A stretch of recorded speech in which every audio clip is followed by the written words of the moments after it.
এই এগুলা কি জানো? এগুলা কেন ধোয়া হচ্ছে? এগুলোর ভিতরে রয়েছে 11 রকমের ডাউল। আর কি আছে জানো? আর 3 রকমের চাউল। একটা পোলার চাউল, একটা আতপ চাউল, আর একটা তোমরা যে ভাত খাও না, ভাত, সে ভাতের চাউল।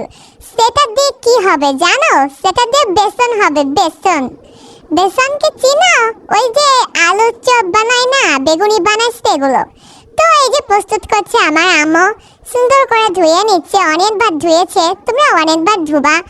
তারপরে হচ্ছে সুন্দর করে ধুয়ে টুয়ে এরকম করে উঠিয়ে নিতে হয়। তো তোমরা সুন্দর করে এরকম করে উঠিয়ে নিবা।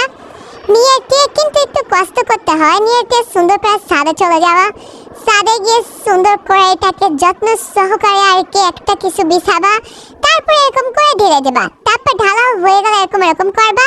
এরকম হয়ে গেলে এরকম করবা। এরকম হয়ে গেলে তারপর নদ্দুরে শুকাতে দেবা। নদ্দুরে শুকিয়ে গেলে তারপরে ম্যাজিক, এই যে দোকানে যাবা, দোকানে নিয়ে গেলে তোমাদেরকে এরকম করে দিবে। তো এটা অনেক গরম ছিল, আমার খুবই কষ্ট হচ্ছিল ধরতে, তা তোমাদের জন্য একটু ধরে দেখালাম আর কি।